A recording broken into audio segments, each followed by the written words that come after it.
Hello folks, well, the war on independence. What's this all about? Well, it's an unmentioned war. They don't mention this particular one. And you look back through history, you'll see that there was the Enclosures Act. Now, there was a lot of peasants who was quite happy and could provide pretty much most of what they need. And they had common rights, so they could graze their sheep and whatever on the common, and they could collect firewood off the common. Now, of course, we have to have management plans and spend lots of money chopping down the trees that people would have chopped down the trees in the first place to keep the common land, but that's another point aside. Anyway, so but later on in Scotland, you have the Highland and the Lowland clearances. Now, again, another example, the people that were farming some quite good farmland, they get thrown off that farmland. I was quite happy.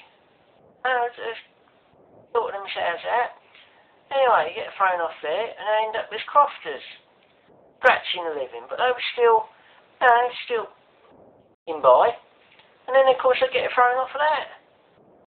Then, with the Enclosures Act, you also had the point where the rich people who'd thrown these peasants off their land, now these peasants, these landless peasants, couldn't support themselves. Well, they didn't have anything to support themselves with.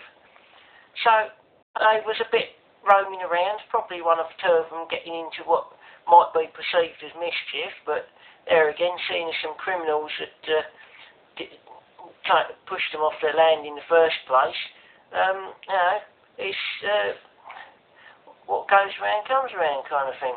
So anyway, I've created this class of people what's causing a bit of a problem now, and the injustice system, you can't call it a justice system, then has the audacity to have the Vagrancy Acts.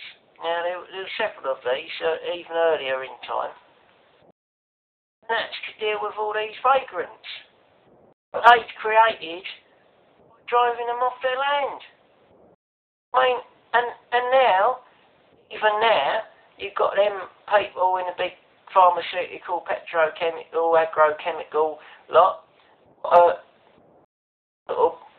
on world domination of their well, you can't call it food products, can you really? And if anybody is independent, making examples of them. No, they don't want people to be independent. Because if you're independent, then they haven't got a source of cheap labour. Because you look at this, that if they haven't got a source of profit either. You look at what happened, when they threw people off their land, you've got all these people running around with in poverty. And of course then they open up the factories and the mills. The poor old people got no choice but to accept low-paid jobs. And then of course people say, oh yeah, but look, these mill owners, weren't they nice? They built these little tiny hovels for them. Oh, that was nice of them, wasn't it?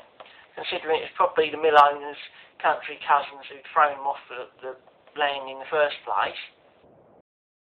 So, anyway, these factory owners have then got a source of cheap labour, which they can then use to produce goods, what they can then use to dominate the world.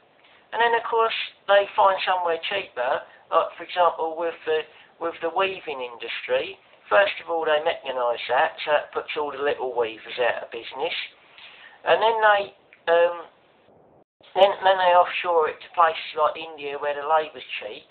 So you end up with all these towns, what were thriving mill towns, which people at least had some work, that didn't have any work again. And they keep repeating same thing over and over again. You look through history and people say, oh yeah, but you've got to have regulations, you've got to enforce these regulations. Yeah, but they only enforce the regulations selectively. Because if you look at the history of aspartame, and people say, oh yeah, but they've got these regulators to protect us. The regulators are not there to protect you and me. They are there to crush small, independent, welfare hearings and do something for ourselves type of people. The system is dependent upon everybody being dependent. And you can see that because when you look at places like Iceland and Greece and all around the world where they're writing, what are they writing? Well, it's because the system's failed and they're so dependent on that system that when it fails, they've got no choice but to get on their uppers and have a complaint about it because the systems, they're so dependent on the system. And the whole system is geared up for making us effectively slaves in the system. There's no other word for it. And that's why they're having a go at these poor people. All they were doing was running a little members-only co-op with family people. So, wasn't it? It's not like they was running a shop like Walmart. Oh, they go, oh, have a go at them. Oh, have a go at them. Yeah.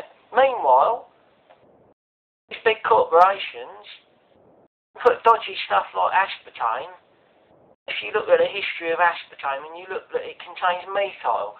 Now, methyl is what's in methylated spirits. It's a single atom, single carbon atom alcohol, and it's very dodgy. Very dodgy. That's why they put a colour dye in methylated spirits so that people don't drink it. Because the old meth drinkers was drinking it, and it wasn't doing them no good. But you can have it in an artificial sweetener which has been approved. Yeah, you look at the approval process. These regulations are not there.